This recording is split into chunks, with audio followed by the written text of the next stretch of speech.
Oda está enfermo.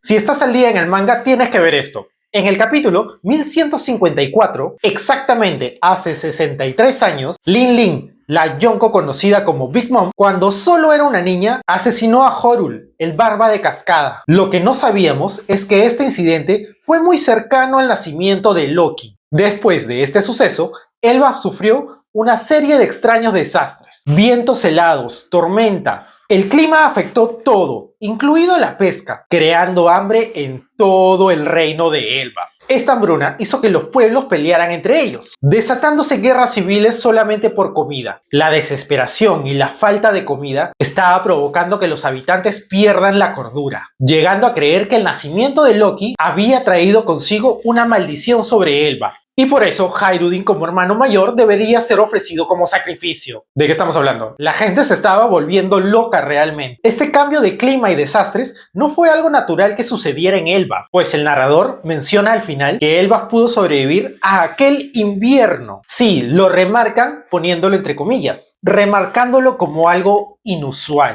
tal vez provocado por alguien. Alguien con una fruta del diablo con poderes. ¿Podría haber sido el antiguo usuario de la Ie no Mi, la fruta actual de Aokiji? Alguien enviado por el gobierno mundial. Ya lo descubriremos. Estrid, la madre de Loki, nunca quiso a su hijo desde que nació. Todo por tener esos ojos. Ella había caído enferma después del nacimiento de Loki. Incluso le echó la culpa de todas las desgracias de Elbaf a él. Loki, desde su inocencia, buscaba a su madre, rompiendo paredes para poder llegar a ella, pero siempre era rechazado por su madre, dejándole cicatrices emocionales para toda su vida. Estrid murió odiando a su hijo hasta su último aliento, justo un día antes del regreso de Harald. Cuando Harald volvió, vio a Loki y estaba feliz de ver a su hijo por primera vez, pero preocupado porque Loki ya tenía los ojos vendados, y aunque solo tenía unos meses de nacido, ya no sonreía. Y como dijo el narrador, Loki ya había renunciado a todo tipo de amor. Harald estuvo encargado de levantar Elbaf de los desastres que habían ocurrido. Así que Loki quedó a cargo del hermano de Estrid, quien le guardaba rencor por la muerte de su hermana. Lo maltrató desde pequeño. Le daba de comer cualquier cosa, hasta que su cuerpo fue encontrado en el mundo infernal. Loki creció y aprovechaba los momentos en que su padre se iba de excursiones para crear caos entre las aldeas, riéndose de los más débiles, una muestra clara de la falta de empatía, por sus propias inseguridades internas, marcadas por el abandono y el desprecio de su madre. Hyrule quiso hacerle frente y detenerlo, pero Loki era demasiado fuerte, pero él despreciaba a todos y no importaba cuánto destruyera, nada llenaba el vacío de su corazón. El rey Harald cambió.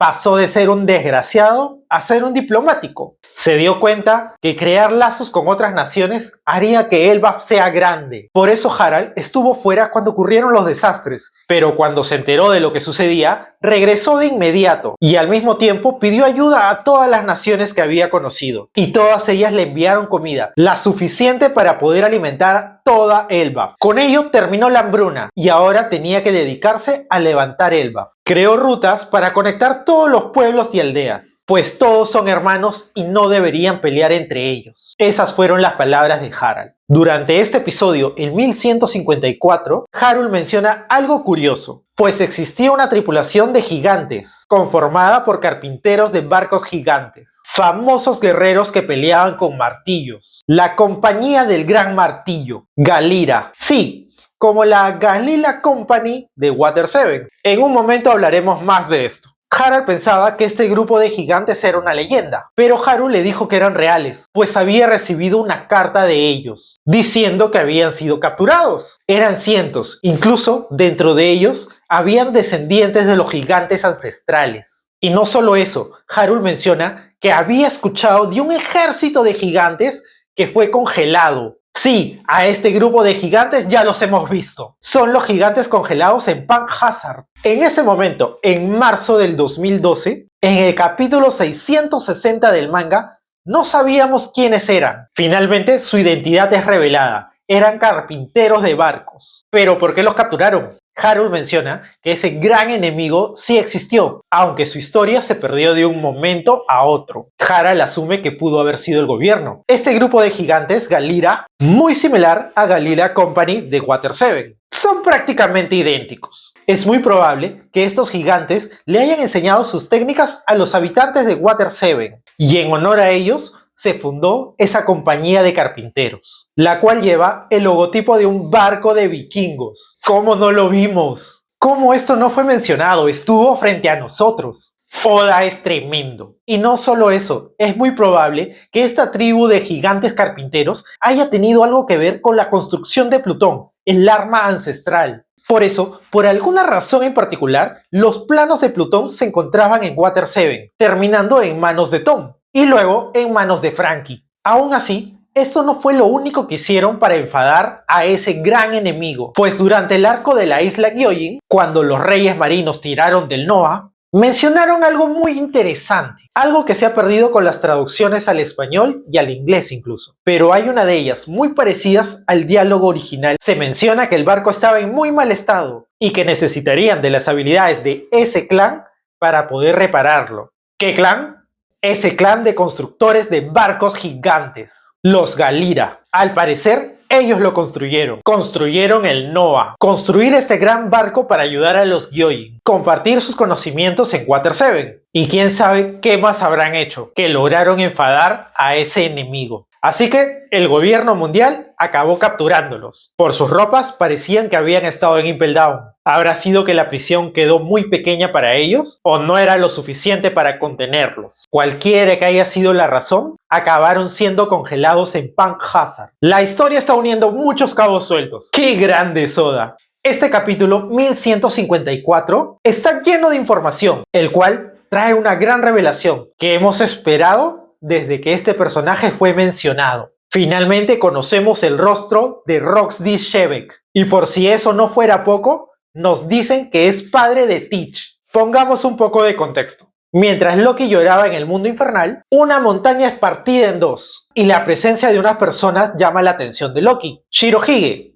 Shiki, una mujer, y Rox D. Shebeck, quien ha venido buscando a Harald. El narrador cuenta que ellos se habían conocido hace 8 años en el Every, y que es conocido por haber matado a un almirante y escapado con éxito. Recordemos que Harald mencionó que él le pidió ayuda a un rey para poder escapar del Every, pero ese rey se rehusó. Aún así, él pudo escapar gracias a ese asesinato. Prácticamente Oda nos dice que ese rey era Shebeck, y allí en la Tierra Sagrada, él se atrevió a asesinar a un almirante. ¡Qué historia más brutal! ¿De qué habrán hablado Harald y Shebeck en el Every? ¿Para qué habrá venido a buscarlo? Ahora, otra pregunta que surge es ¿de dónde fue Rey Shebeck?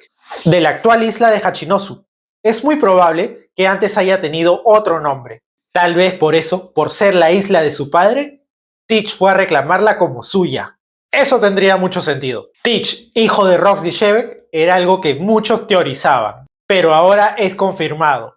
Solo miren esas caritas. Son idénticos. Con la presentación de Rox, su rostro y que es el padre de Teach, la teoría de que Rox tiene 3 personalidades se ha hecho presente. Y pues si duplicamos un solo lado de su rostro, esta sería su primera personalidad. Duplicamos el otro lado, tenemos su segunda personalidad.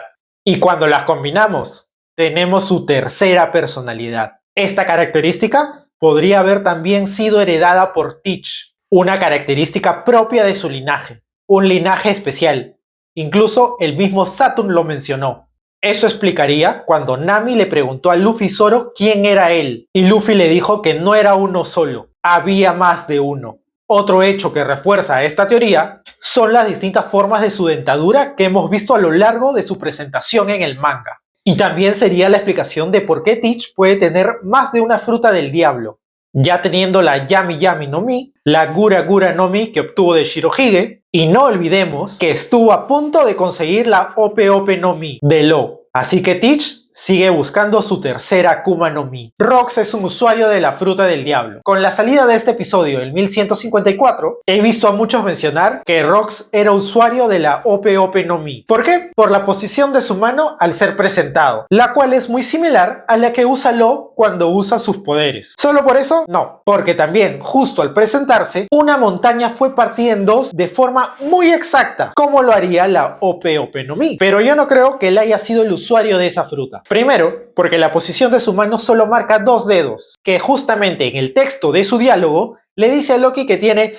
2 preguntas para él. Así que lo descartaría por ese lado. Entonces se preguntarán cómo se cortó esa montaña. ¿Fue Shiki? Tal vez. Pero ¿qué tal si Rox sí haya sido un usuario? Pero el usuario de la Bara Bara no Mi, una habilidad para partir las cosas con esa exactitud, les recuerda el poder de Buggy, aunque Buggy solo puede dividirse a sí mismo. Pero ¿y si Rox ya habría despertado la Bara Bara no Mi? ¿Sería capaz de partir esa montaña con esa facilidad y limpieza? Un corte limpio y recto. Rox es padre de Teach. Eso nos reveló el capítulo 1154. Y con esto se refuerza una teoría del personaje más querido de Oda, pues se está diciendo que Rox tuvo otro hijo, Buggy. ¿Pero por qué? ¿Cuál es la razón? ¿Por qué dicen esto? Pues cuando a un lado del rostro de Rox ponemos el rostro de Kurohige, su diseño coincide con gran facilidad, mostrando la gran similitud que existe entre ambos personajes. Pero también, si colocamos el otro lado del rostro de Rox junto al rostro de Buggy del cartel de Cross Guild, la similitud entre ellos es espectacular. ¿Coincidencias? No lo creo. Con Oda, este tipo de detalles son muy raros y con ellos siempre hay algo más detrás, por lo que la teoría de que Buggy tenga relación con Rosdy Shebek